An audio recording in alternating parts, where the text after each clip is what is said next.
सकते हैं, क्योंकि विज्ञान सिर्फ वो नहीं है जो प्रयोगशालाओं में सफेद कोट पहनकर किया जाता है ना। बिल्कुल नहीं। स्किनर हमें दिखाते हैं कि विज्ञान मुख्य रूप से एक दृष्टिकोण है, तथ्यों को ज्यों का त्यों स्वीकार करने की बौद्धिक ईमानदारी। बौद्धिक ईमानदारी मतलब भले ही वे तथ्य हमारी अपनी इच्छाओं के खिलाफ ही क्यों ना हो। एकदम से। यहाँ मुझे स्रोत में दिया गया सिगमंड फ्रॉइड का वो संदर्भ याद आता है जहां उन्होंने विशफुल थिंकिंग की बात की थी। हाँ, वो बहुत दिलचस्प हिस्सा है। मतलब इंसान हमेशा वही देखना चाहता है जो उसे पसंद है, जो उसकी मान्यताओं को सही साबित करता है, लेकिन विज्ञान इसके बिल्कुल विपरीत दिशा में काम करता है। और स्किनर इस बात पर बहुत जोर देते हैं, जब भी विज्ञान ने मानव व्यवहार को अपने दायरे में लेने की कोशिश की है ना, तो उसे भारी विरोध का सामना करना पड़ा है। लोग आसानी से मानते नहीं हैं। ये साबित किया था कि पृथ्वी ब्रह्मांड का केंद्र नहीं है। ओहो, तब तो कैसा हंगामा हुआ था। हाँ, लोगों का अहंकार आहत हुआ था। या फिर जब डार्विन ने इंसानों को जैविक विकास की श्रृंखला में जानवरों के साथ खड़ा कर दिया था, तब भी समाज ने उसे आसानी से स्वीकार नहीं किया था। ये सब अहंकार की ही बात है। इंसान हमेशा से खुद को प्रकृति का स्वामी मानता आया है, एक ऐसी इकाई जिसके पास पूरी तरह से स्वतंत्र इच्छा या फ्री विल है। स्किनर की किताब में ईसब की एक कहानी का बहुत ही सटीक जिक्र है। वो शेर वाली कहानी? हाँ, वही। कहानी में एक शेर को एक पेंटिंग दिखाई जाती है जिसमें एक इंसान शेर को हरा रहा है, उसे मार रहा है। शेर उस पेंटिंग को देखकर व्यंग्य से कहता है, जाहिर है इस पेंटिंग को किसी इंसान ने ही बनाया होगा। क्या बात है! मतलब इंसान अपने बारे में जो भी लिखता है उसमें वो खुद को हमेशा श्रेष्ठ ही दिखाता है कि इसे विज्ञान के कड़े नियमों में बांधा ही नहीं जा सकता। हाँ, लोग अक्सर तर्क देते हैं कि इंसानी बर्ताव अनिश्चितता के सिद्धांत का पालन करता है। यहाँ जो बात सबसे आकर्षक है वो है लियो टॉल्स्टॉय का उदाहरण। वॉर एंड पीस वाला? हाँ, स्किनर ने इस धारणा को तोड़ने के लिए टॉल्स्टॉय की वॉर एंड पीस का जिक्र किया है। टॉल्स्टॉय ने नताशा की बीमारी वाले प्रसंग में लिखा था कि हर इंसान की बीमारी बिल्कुल अद्वितीय होती है, मतलब यूनिक होती है। हाँ, डॉक्टरों की आलोचना करते हुए उन्होंने तर्क दिया था कि चिकित्सा विज्ञान किसी जीवित व्यक्ति की बीमारी को पूरी तरह समझ ही नहीं सकता, क्योंकि हर इंसान के शरीर की जटिलताएं अलग-अलग होती हैं। और 19वीं सदी में टॉल्स्टॉय का ये तर्क बहुत प्रभावशाली और तार्किक लगता भी था। लगता था, बिल्कुल। लेकिन जरा सोचिए, आज के आधुनिक चिकित्सा विज्ञान ने टॉल्स्टॉय को पूरी तरह गलत साबित कर दिया है। 100% गलत साबित कर दिया है। आज हम जानते हैं कि बीमारियां चाहे कितनी भी जटिल क्यों न लगे, चाहे हर मरीज के लक्षण थोड़े अलग ही क्यों न हो, वे सभी कुछ निश्चित जैविक और रासायनिक नियमों का ही पालन करती हैं। सही बात है। एक डॉक्टर आज अद्वितीय लक्षणों के पीछे छुपे उन सामान्य कारणों को ढूंढ लेता है जो सभी इंसानों पर लागू होते हैं। और यही बात व्यवहार पर भी लागू होती है ना? बिल्कुल। स्किनर का मुख्य तर्क भी यही है, जो बात चिकित्सा विज्ञान पर लागू होती है वही मानव व्यवहार पर भी लागू होती है। व्यवहार को अद्वितीय मानकर उसे विज्ञान की पहुंच से बाहर नहीं रखा जा सकता। इस विरोध को और गहराई से समझाने के लिए स्रोत में सर ओलिवर लॉज का भी जिक्र है। हाँ, उन्होंने मक्खी के बारे में कुछ कहा था ना? हाँ, उन्होंने दावा किया था कि कोई भी वैज्ञानिक एक आम मक्खी की उड़ान की कक्षा या ऑर्बिट की सटीक गणना नहीं कर सकता। अच्छा। उनके अनुसार मक्खी की ये अप्रत्याशित उड़ान ये साबित करती है कि मक्खी के पास भी कुछ हद तक स्वतंत्र इच्छा है। लेकिन ये तो मौसम की भविष्यवाणी करने जैसा हुआ। वो कैसे? मैं समझी नहीं। देखिए, मौसम की प्रणाली अविश्वसनीय रूप से जटिल है। हवा का दबाव, समुद्र की सतह का तापमान, नमी का स्तर, इतने सारे चर या वेरिएबल्स हैं जो एक साथ काम कर रहे हैं। हाँ, बहुत सारे फैक्टर्स होते हैं। तो अगर हम आज ये नहीं बता पा रहे हैं कि अगले महीने की 15 तारीख को शाम 4 बजे बारिश होगी या नहीं, तो इसका मतलब ये तो कतई नहीं है कि मौसम अपनी मर्जी से बदल रहा है। हाँ, बिल्कुल। बादलों के पास कोई स्वतंत्र इच्छा थोड़ी ना है। वही तो, ये विशुद्ध रूप से हमारी तकनीक, हमारे डेटा या हमारे गणना करने के तरीकों की कमी है। तो क्या मक्खी के मामले में भी ठीक यही बात लागू नहीं होती? एकदम सही। एक मक्खी की उड़ान का आकलन न कर पाना हमारी गणितीय अक्षमता है, न कि मक्खी की आजादी। ये मौसम वाली एनालॉजी इस पूरी अवधारणा को बहुत स्पष्ट कर देती है।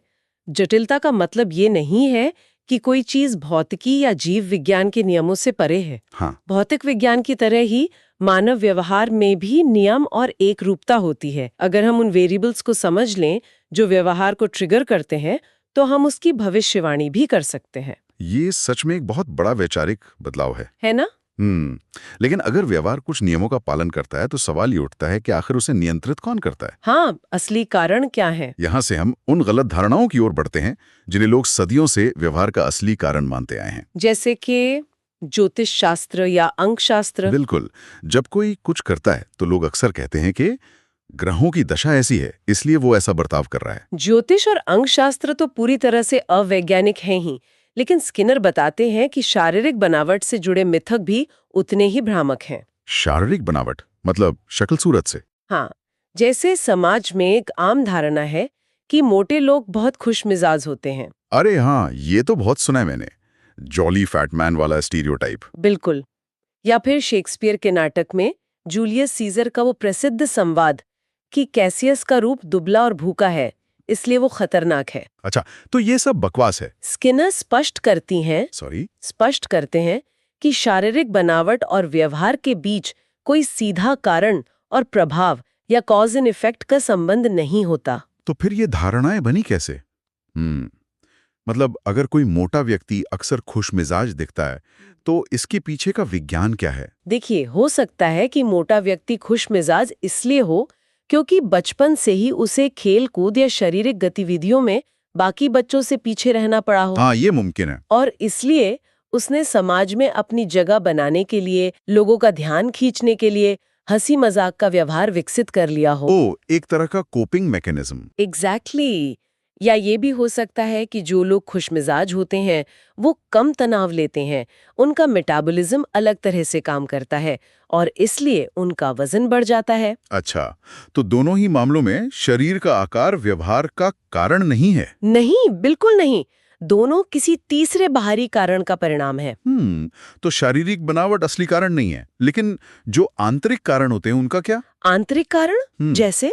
मतलब हम अपने रोजमर्रा के जीवन में अक्सर आंतरिक भावनाओं या विचारों को अपने व्यवहार का कारण बताते हैं। जैसे वो काम पर ध्यान नहीं दे पा रहा क्योंकि उसका दिमाग थक गया है। हाँ, जिसे जूरी के संदर्भ में ब्रेन फैग कहा जाता है। हाँ, वही। या फिर प्रोफेसर का दिमाग कहीं और था इसलिए वे टकरा गए।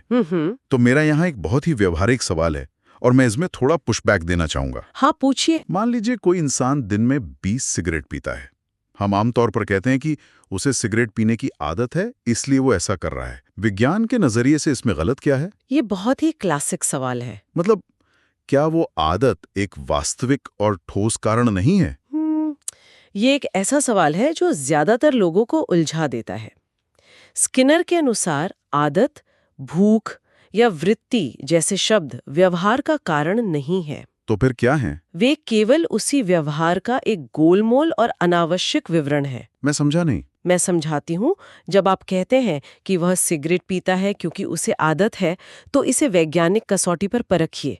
आप कैसे जानते हैं कि उसे आदत है? क्योंकि वो सिगरेट पीता है। और वो सिगरेट क्यों पीता है? क्योंकि उसे आदत है। अरे बाप रे, ये तो एक अंतहीन लूप है। बिल्कुल, ये एक चक्रीय तर्क हो गया जिससे हमें कोई नई जानकारी नहीं मिल रही है। सही कहा। यह तर्क हमें ये नहीं बताता कि उसने सिगरेट पीना शुरू क्यों किया या कौन सी चीज उसे हर बार सिगरेट जलाने के लिए प्रेरित करती है। सटीक कहा आपने।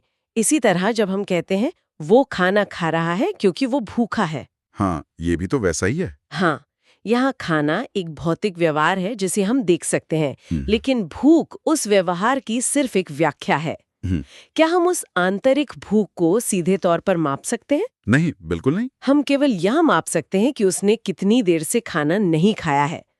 इसलिए आदत या भूख जैसे आंतरिक शब्दों का इस्तेमाल करना विज्ञान के लिए एक डेड एंड है। यहाँ बात सच में बहुत दिलचस्प हो जाती है। अगर आंतरिक विचार, भावनाएं या ये आदत असली कारण नहीं है, तो फिर एक वैज्ञानिक को किन चीजों पर ध्यान देना चाहिए? बाहर की तरफ। मतलब अगर मुझे किसी के व्यवहार को समझना है या उसे बदलना है, तो मुझे शरीर के अंदर नहीं बल्कि कहाँ देखना चाहिए? स्किनर का पूरा जीवन इसी बात को साबित करने में बीता कि हमें बाहरी पर्यावरण की ओर देखना चाहिए। पर्यावरण की ओर? हाँ। जो चर या वेरिएबल्स हमारे व्यवहार को तुरंत और सीधे तौर पर नियंत्रित करते हैं, वो शरीर के बाहर हमारे पर्यावरण में होते हैं। अच्छा, किताब में एक बहुत ही सरल लेकिन शक्तिशाली पानी के ग्लास का उदाहरण दिया गया है। हाँ, वो इस बात को शीशे की तरह साफ कर देता है। चलिए उस उदाहरण को खोलते हैं। मान लीजिए मेज पर एक गिलास पानी रखा है और हमारे सामने एक व्यक्ति बैठा है।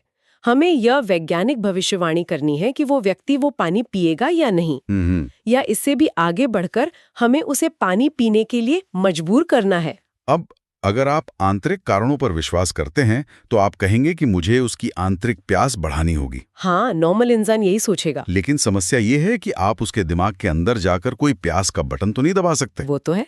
आंतरिक स्थिति को सीधे तौर पर छूना या नियंत्रित करना असंभव है, लेकिन पर्यावरण के वेरिएबल्स हमारे हाथ में होते हैं। तो हम क्या करेंगे?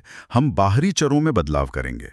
हम कमरे का तापमान अचानक बहुत बढ़ा सकते हैं जिससे उसे पसीना आए। बिल्कुल। हम उसे खाने के लिए कुछ बहुत तीखा या नमकीन दे सकते हैं, या फिर चरम चिकित्सा स्थिति में रक्तस्राव जैसी स्थिति उत्पन्न हो सकती है जिससे शरीर में पानी की कमी हो जाए। एकदम सही।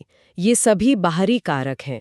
हम तापमान माप सकते हैं, नमक की मात्रा माप सकते हैं। हाँ। और सबसे महत्वपूर्ण बात, इन्हीं बाहरी कारकों में हेरफेर करके हम उस व्यक्ति के पानी पीने की संभावना को लगभग 100% तक बढ़ा सकते हैं। क्या बात है। हमें उसकी आंतरिक प्यास नाम की किसी रहस्यमयी चीज की आवश्यकता ही नहीं है। मैं इसकी तुलना वीडियो गेम की प्रोग्रामिंग से करना चाहूंगा। अरे वाह, ये एनालॉजी अच्छी रहेगी। बताइए। मान लीजिए आप एक गेम डिजाइनर हैं और आप चाहते हैं कि खिलाड़ी गेम में एक विशेष कमरे में जाए। ठीक है। आप गेम के कैरेक्टर के दिमाग में ये कोड नहीं लिखते कि तुम्हें उस कमरे में जाने की इच्छा महसूस करनी है।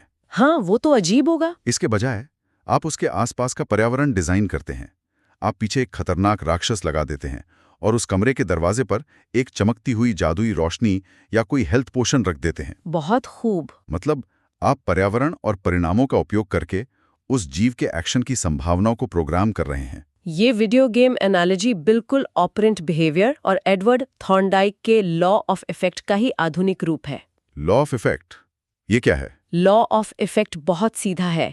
यदि किसी व्यवहार के बाद कोई सुखद परिणाम आता है तो उस व्यवहार के दोहराए जाने की संभावना बढ़ जाती है। अच्छा, मतलब रिवॉर्ड मिलना। हाँ, और ऑपरेंट बिहेवियर का मतलब है कि जीव अपने पर्यावरण पर काम करता है, यानी ऑपरेट करता है ताकि उसे कुछ परिणाम मिल सकें। स्किनर ने कबूतरों पर जो क्लासिक प्रयोग किए वे इसी बात को दर्शाते हैं। उन प्रयोगों में क्या हुआ था? मैंने सुना है वे बहुत ही नियंत्रित माहौल में किए गए थे। हाँ, स्किनर ने एक कबूतर को भूखा रखा। यह पर्यावरण का पहला चर है।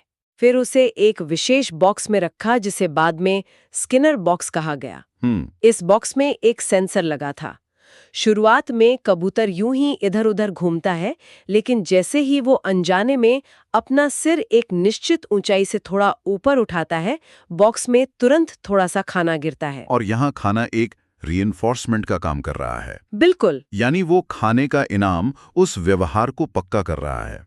लेकिन सबसे मजेदार बात यह है कि ये प्रयास और त्रुटि या ट्रायल एंड एरर नहीं है, जैसा कि लोग अक्सर समझते हैं। हाँ, लोग अक्सर इसमें कंफ्यूज हो जाते हैं। कबूतर कोई गणितज्ञ नहीं है जो सोच रहा है कि अरे मैंने सिर उठाया तो खाना मिला, चलो फिर से ये फॉर्मूला लगाता हूं। बिल्कुल नहीं, कबूतर कोई तार्किक विचार नहीं कर रहा है। स्किनर कहते हैं कि ये व्यवहार का पर्यावरण द्वारा सीधे पक्का किया जाना है। इसे वे स्टैंपिंग इन कहते हैं। स्टैंपिंग इन मतलब छाप छोड़ना? हाँ, जब व्यवहार के तुरंत बाद कोई सकारात्मक परिणाम मिलता है तो उस जीव के तंत्रिका तंत्र में वो व्यवहार छप जाता है। तो क्या इंसानों में भी ऐसा ही होता है? बिल्कुल। हमारे रोजमर्रा के ज्यादातर काम, चलना, बात करना, किसी नई मशीन को चलाना या किसी नए माहौल में खुद को ढालना, ये सब इसी प्रक्रिया से आकार लेते हैं। मतलब हम कोई काम करते हैं, पर्यावरण प्रतिक्रिया देता है और वो प्रतिक्रिया हमारे भविष्य के व्यवहार को तय करती है। एकदम सही। लेकिन यहाँ एक सवाल है, अगर बाहरी पर्यावरण और उसके परिणाम सब कुछ नियंत्रित कर रहे हैं तो फिर हमारे आत्मनियंत्रण का क्या? आप सेल्फ कंट्रोल की बात कर रहे हैं। हाँ। ये बहुत बड़ा सवाल है। मेरी अपनी भावनाएं, मेरी अपनी इच्छा शक्ति का क्या मैं खुद को नियंत्रित नहीं करता? अच्छा, एक उदाहरण दीजिए। ये मेरा आत्मनियंत्रण है ना? अगर हम इसे बड़ी तस्वीर से जोड़कर देखें तो जिसे हम आत्मनियंत्रण कहते हैं वो भी दरअसल पर्यावरणीय परिणामों का ही एक खेल है। वो कैसे? स्रोत में शराब पीने का एक बहुत ही व्यावहारिक उदाहरण दिया गया है। जब कोई व्यक्ति शराब पीता है तो उसके पर्यावरण से उसे 2 तरह के परिणाम मिलते हैं। 2 तरह के परिणाम? हाँ, पहला परिणाम सकारात्मक होता है और तुरंत मिलता है, जैसे सामाजिक आत्मविश्वास बढ़ना, झिझक कम होना या थोड़ी देर के लिए परेशानियां भूल जाना। हाँ, जिसे लोग एंजॉय करते हैं। बिल्कुल। ये त्वरित रीइंफोर्समेंट उस व्यक्ति को और शराब पीने के लिए प्रेरित करता है। दूसरा परिणाम नकारात्मक होता है, जो कुछ समय बाद आता है, जैसे अगले दिन का भयानक हैंगओवर, सिर दर्द, पैसों की बर्बादी, या शायद समाज में हुई शर्मिंदगी। हाँ बिल्कुल। अब आत्मनियंत्रण कोई जादुई आंतरिक शक्ति नहीं है जो अचानक जाग जाती है।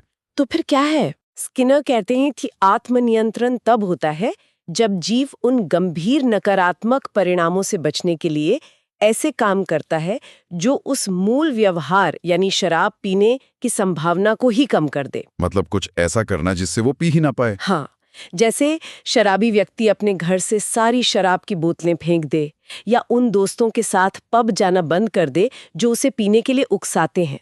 वो असल में क्या कर रहा है? वो अपनी ही पर्यावरण को बदल रहा है। एग्जैक्टली वो अपने पर्यावरण को बदल रहा है ताकि वो उस अवांछित व्यवहार को रोक सके। अरे वाह, यानी आत्मनियंत्रण असल में अपनी इच्छा शक्ति से नहीं बल्कि अपने आसपास के पर्यावरण को चालाकी से मैनिपुलेट करने से आता है। हाँ, यही स्किनर का कहना है। ये तो एक अद्भुत नजरिया है। लेकिन उन निजी घटनाओं का क्या जो पूरी तरह से हमारी त्वचा के भीतर होती हैं? Private events. हाँ, मान लीजिए मेरे सूजे हुए दांत में बहुत तेज दर्द हो रहा है। वो दर्द कोई बाहरी पर्यावरण नहीं है, वो केवल मुझे महसूस हो रहा है। कोई और उसे देख या माप नहीं सकता। क्या वो विज्ञान के दायरे से बाहर है? स्किनर यहाँ एक बहुत ही गहरा और विरोधाभासी विचार प्रस्तुत करते हैं। वे कहते हैं कि आपके दांत का दर्द कोई गैर भौतिक चीज नहीं है। मतलब वो फिजिकल है? हाँ, वो आपकी त्वचा के भीतर हो रही एक पूरी तरह से भौतिक घटना है। नसों में सूजन है, कुछ रासायनिक प्रतिक्रियाएं हो रही हैं। हाँ, वो तो है। लेकिन यहाँ जो सबसे चौंकाने वाली बात है वो ये है कि हम अपनी इस प्राइवेट और आंतरिक दुनिया को भी तभी समझ पाते हैं जब हमारा बाहरी पब्लिक समाज हमें उस पर प्रतिक्रिया देना सिखाता है। मुझे इसमें थोड़ा उलझा महसूस हो रहा है। दर्द तो मेरे अंदर हो रहा है ना, मैं उसे जन्म से महसूस कर सकता हूँ, तो समाज मुझे कैसे सिखा रहा है? चलिए इसे एक छोटे बच्चे के उदाहरण से समझते हैं। जब एक छोटा बच्चा पहली बार गिरता है और उसके घुटने में चोट लगती है, तो उसके शरीर के अंदर नसों में एक झटकेदार प्रतिक्रिया होती है और वो बस रोता है। हाँ, उसे नहीं पता होता कि क्या हुआ। बिल्कुल, उसे नहीं पता कि ये क्या है या इसे कैसे व्यक्त करना है। यह समुदाय, उसके माता पिता और आसपास के लोग हैं जो उसकी बाहरी शारीरिक प्रतिक्रिया जैसे खून बहना या रोना को देखकर उसे शब्द देते हैं। अच्छा। वे कहते हैं, बेटा क्या तुम्हें दर्द हो रहा है? कहो कि मुझे दर्द हो रहा है। अरे वाह, मतलब समाज हमारी बाहरी अवस्था को देखकर हमें हमारी आंतरिक स्थिति के लिए एक लेबल देता है। बिल्कुल, समाज हमें सिखाता है कि हमारे भीतर क्या चल रहा है। जिसे हम आत्मज्ञान या सेल्फ नॉलेज कहते हैं, वो पूरी तरह से हमारे सामाजिक पर्यावरण की देन है। ये तो सच में हैरान करने वाली बात है। सोचिए, अगर हम किसी निर्जन द्वीप पर अकेले पले बड़े हों और कोई समाज ना हो, तो हम शायद कभी अपने ही विचारों और भावनाओं को उन शब्दों या अवधारणाओं में नहीं समझ पाएंगे जैसे हम आज समझते हैं। ये तो बहुत ही गहरा विचार है। तो व्यक्ति के भीतर के इस आत्मनियंत्रण और आत्मज्ञान से बाहर निकलकर अब हम पूरे समाज और संस्कृति के स्तर पर नियंत्रण की ओर बढ़ते हैं। चलिए, सामाजिक उत्तेजना या सोशल स्टिमुलस कैसे काम करती है? श्रुत में एक मुस्कान का उदाहरण दिया गया है। हाँ, मुस्कान वाला उदाहरण बहुत सटीक है। अगर कोई भौतिक विज्ञानी एक मुस्कान को मापना चाहे तो वो कैसे मापेगा? होठों का कोण, गाल की मांसपेशियों का खिंचाव। एक वैज्ञानिक के लिए एक मुस्कान को भौतिक रूप से मापना एक दुश्मन स्वप्न है सच में, क्योंकि हर इंसान की मुस्कान अलग होती है। कोई दांत दिखाकर हंसता है, कोई सिर्फ होंठ हिलाता है। हाँ, वो तो है। लेकिन हम इंसान एक सेकंड के 100वें हिस्से में एक मुस्कान को कैसे पहचान लेते हैं? स्किनर कहते हैं कि हम उसे उसके भौतिक स्वरूप से नहीं बल्कि उसके सामाजिक परिणामों से पहचानते हैं। सामाजिक परिणामों से? हाँ, हम अपने जीवन के अनुभव से सीख चुके हैं कि मुस्कान का मतलब है कि सामने वाले का व्यवहार हमारे प्रति सकारात्मक या मददगार होने वाला है। वो मुस्कान हमारे लिए एक पर्यावरणीय हरी झंडी है। समझ गया। स्रोत में एक और बहुत ही शक्तिशाली सामाजिक घटना का जिक्र है, किसी की नजर से नजर मिलना या कैचिंग समवन्स आई। ओहो, ये तो हम सबने अनुभव किया है। बिल्कुल। आप एक भीड़ भरे कमरे में हैं, आप सामान्य व्यवहार कर रहे हैं और अचानक आपको एहसास होता है कि कोई आपको घूर रहा है। हाँ, और फिर जैसे ही आपकी नजर उससे मिलती है, आपका पूरा व्यवहार तुरंत बदल जाता है। आप सीधे खड़े हो जाते हैं या असहज हो जाते हैं। ऐसा क्यों होता है? ये इसलिए होता है क्योंकि एक नया सामाजिक चर अस्तित्व में आ गया है। अब आप जानते हैं कि वो आपको देख रहा है और वो जानता है कि आप जानते हैं। अरे बाप रे, ये तो एक पूरा लूप बन गया। हाँ, हमारे समाज और संस्कृति का पूरा ढांचा इसी तरह के सूक्ष्म सुदृढ़ीकरण और दंड पर टिका है। मतलब पनिशमेंट और रीइंफोर्समेंट। बिल्कुल। एक भ्रुकुटी तनना, एक मुस्कान, एक सहमति में सिर हिलाना, ये सब हमारे व्यवहार को आकार देते हैं और इसी के आधार पर संस्कृतियां मूल्य निर्णय या वैल्यू जजमेंट लेती हैं। मूल्य निर्णय मतलब जब हम कहते हैं कि ये काम करना सही है या ये काम करना गलत है। हाँ, बिल्कुल। किताब में एक बहुत ही सरल वाक्य है, तुम्हें छाता ले जाना चाहिए। आमतौर पे लोग इसे एक सलाह या एक छोटा सा नैतिक उपदेश की तरह ले सकते हैं। लेकिन स्किनर इसका अर्थ कुछ और ही निकालते हैं। क्या निकालते हैं? विज्ञान के नजरिए से जब कोई संस्कृति कहती है कि तुम्हें छाता ले जाना चाहिए या तुम्हें सच बोलना चाहिए, तो इसके पीछे कोई ईश्वरीय या परम सत्य नहीं होता। तो फिर क्या होता है? ये महज परिणामों की एक जमा की हुई भविष्यवाणी है। छाते वाले उदाहरण का असली अर्थ है, अगर तुम छाता ले जाओगे तो तुम बारिश में भीगने से बच जाओगे, जो कि तुम्हारे लिए एक सकारात्मक परिणाम होगा। मतलब ये सब प्रैक्टिकल कॉन्सिक्वेंसेस पर आधारित है। बिल्कुल। समाज के सारे नियम, कानून और नैतिकता असल में इसी तरह काम करते हैं। वे बताते हैं कि कौन सा व्यवहार समूह के लिए अच्छे परिणाम लाएगा और कौन सा बुरे। तो इन सब का क्या मतलब है? अगर हर नियम, हर सांस्कृतिक परंपरा सिर्फ परिणामों की एक व्यवस्था है, तो कोई भी संस्कृति या सामाजिक नियम अंततः किस बात पर परखा जाता है? किसी भी संस्कृति या उसके नियमों का अंतिम सत्य केवल एक ही है, संस्कृति का जीवित रहना या survival of the culture. Survival of the culture? हाँ, जो प्रथाएं या नियम किसी समूह को मजबूत बनाते हैं, उसके सदस्यों को सुरक्षित रखते हैं और उसे लंबे समय तक जीवित रहने में मदद करते हैं, वे प्रथाएं टिक जाती हैं। और जो नुकसानदेह होती हैं? जो प्रथाएं नुकसानदेह होती हैं, उनके साथ वो संस्कृति भी इतिहास के पन्नों से नष्ट हो जाती है। ये पूरी तरह से सांस्कृतिक विकास का एक डार्विनियन मॉडल है। यहाँ मेरे दिमाग में एक बहुत बड़ा और शायद थोड़ा डरावना सवाल आ रहा है। बताइए, क्या सवाल है? अगर विज्ञान हमें इतने स्पष्ट तरीके से ये बता सकता है कि मानव व्यवहार कैसे काम करता है और समाज को कैसे डिजाइन किया जा सकता है ताकि सर्वोत्तम परिणाम मिले, हाँ, तो क्या वैज्ञानिकों को ही हमारे शासक बन जाना चाहिए? क्या उन्हें ही तय करना चाहिए कि दुनिया कैसे चले? ये एक बहुत ही वाजिब डर है और अक्सर जब लोग स्किनर को पढ़ते हैं तो उन्हें लगता है कि ये किसी तानाशाही की तरफ इशारा है। लगता तो है। लेकिन स्किनर इसे बहुत स्पष्ट करते हैं। वे कहते हैं कि वैज्ञानिक कोई बाहरी एलियन या भगवान नहीं है जो समाज के बाहर बैठकर इसे किसी रिमोट कंट्रोल से चला रहे हो। मतलब वे भी तो इसी समाज का हिस्सा है। बिल्कुल। वैज्ञानिक खुद भी उसी इतिहास, उसी संस्कृति और उसी पर्यावरण के प्रवाह का हिस्सा हैं। ज्ञान का विकास होना कोई तानाशाही नहीं है। हाँ, ये बात तो है। कोई भी वैज्ञानिक समूह समाज को अपनी मन मर्जी से नहीं चला सकता, क्योंकि अंततः सर्वाइवल ही यह तय करेगा कि वैज्ञानिकों द्वारा सुझाई गई कौन सी बातें टिकेंगी और कौन सी नहीं। ये पूरी चर्चा वाकई हमारी आंखें खोलने वाली रही है। अगर हम आज के इस गहरे विश्लेषण को समेटें तो सबसे बड़ी बात जो निकल कर आती है वो ये है कि मानव व्यवहार कोई जादुई, रहस्यमयी या पूरी तरह से अनप्रेडिक्टेबल चीज नहीं है। ये सच है। हमारा व्यवहार हमारे आनुवांशिक इतिहास और हमारे जीवन के पर्यावरणीय चरों का एक नियमबद्ध परिणाम है। बिल्कुल। जब तक हम किसी काल्पनिक आत्मा, इच्छा शक्ति या आदतों को अपने व्यवहार का कारण मानते रहेंगे, हम कभी भी ये नहीं समझ पाएंगे कि हम वैसा क्यों करते हैं जैसा हम करते हैं। सही कहा।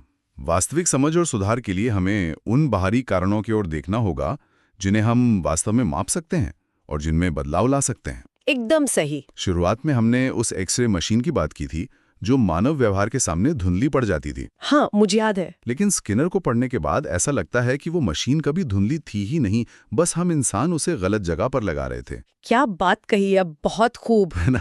हम शरीर के अंदर मन के अंधेरे कोनों में कारण खोज रहे थे, जबकि असली कारण बाहर हमारे पर्यावरण में खुली धूप में मौजूद थे। इसे इस तरह से सोचना ज्यादा सटीक होगा कि जब आप पर्यावरण के चरों को देखना शुरू करते हैं तो व्यवहार के पीछे का सारा विज्ञान एकदम स्पष्ट और पारदर्शी हो जाता है। बिल्कुल। तो जाने से पहले एक ऐसा विचार जो श्रोताओं को सोचने पर मजबूर कर देगा। बताइए। अगर ये सच है कि हमारा पर्यावरण हमारे हर व्यवहार को पूरी तरह से आकार देता है और ये भी उतना ही सच है कि हम इंसान अपने व्यवहार से ही अपने पर्यावरण का निर्माण करते हैं।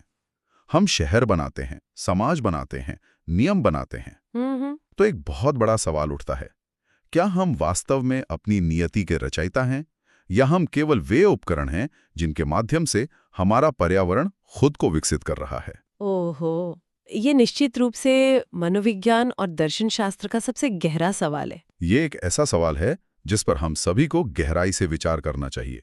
इसी विचार के साथ हम आज की ये विस्तृत चर्चा यहीं समाप्त करते हैं। बिल्कुल। उन पर्यावरणीय कारणों के बारे में सोचना वाकई दिलचस्प है, जो हम सभी को लगातार आकार दे रहे हैं। धन्यवाद।